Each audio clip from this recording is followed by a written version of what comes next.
Good morning, everybody.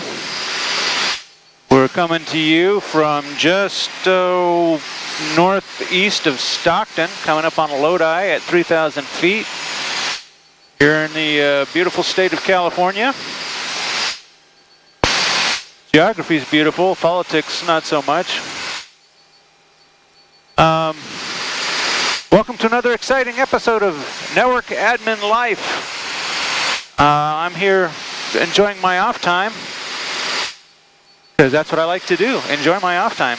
That's why we work, right? To enjoy our lives.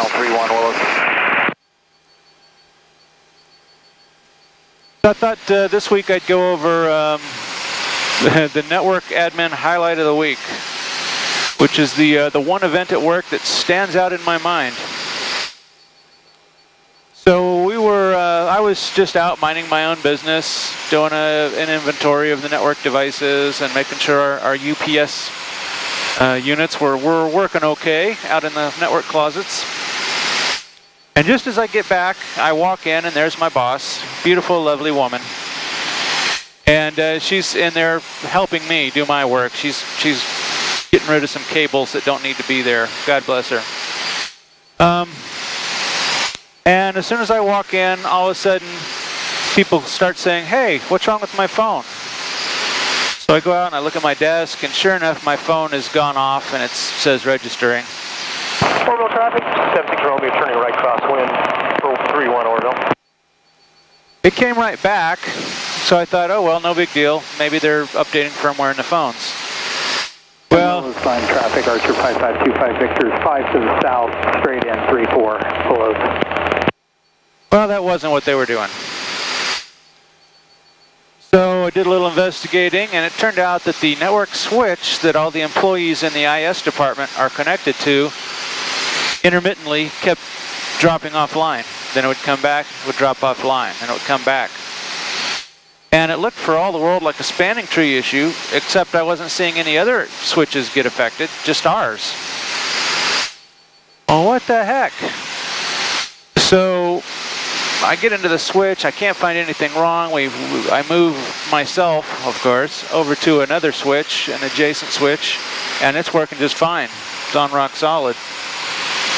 When I'm pinging my switch, I got some towers ahead I gotta maneuver around here.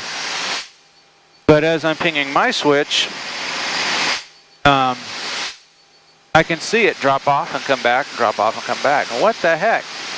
I'm not smart enough to figure this out. So I call product support at Extreme Networks. And he says, well, first thing I want you to do is generate a show support and send it to me.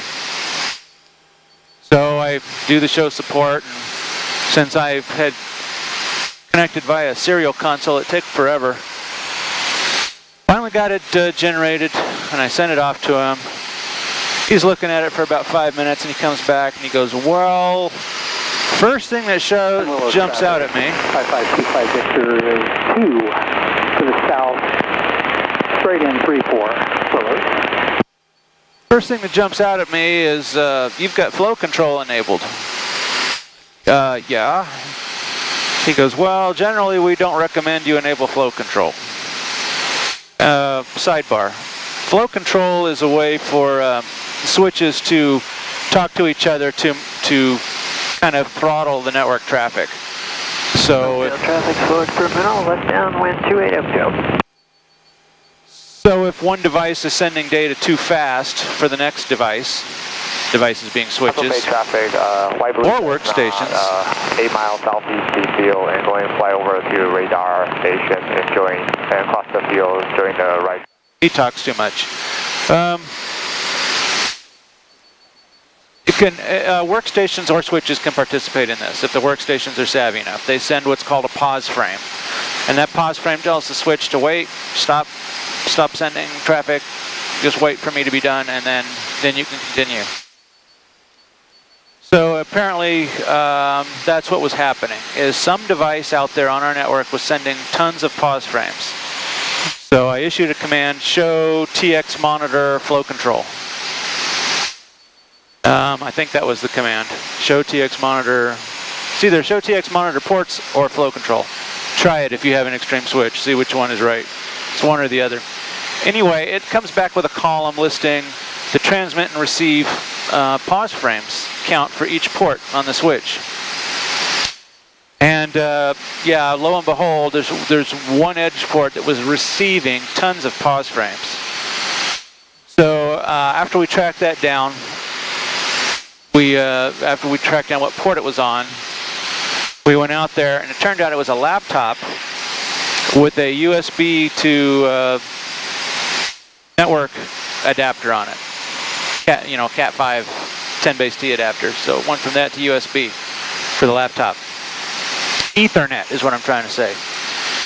As soon as we pulled that off, my switch became reachable. Aha. So for good measure, I went in there on my switch and on recommendation of the engineer at Extreme to disable flow control on the switch, which is set flow control disable is the command. And we did that, we plugged the laptop back in, no more problems.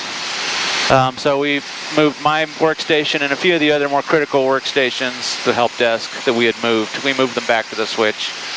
No more problem. So yeah, flow control, it can be useful in some instances, but if you have a problem that looks like spanning tree and it's not, check flow control.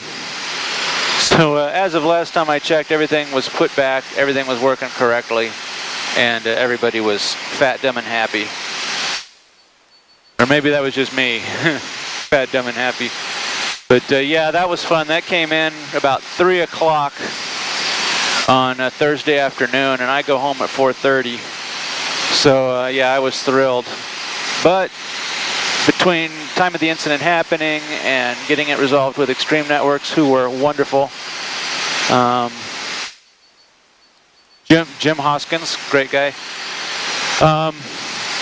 we got it resolved in about an hour. I mean, from the time it happened until we were back in business. So thank you, Jim Hoskins. Thank you, Extreme. And I thanked Aman. My boss's name is Aman. I thanked her for not touching any more cables for the rest of the day. It wasn't her fault, but it was fun to blame her. So anyway, that is my network admin highlight of the week. I hope you found that mildly entertaining. And if not, I don't know, watch something else. So anyway, have a great week, guys, and we'll catch you later.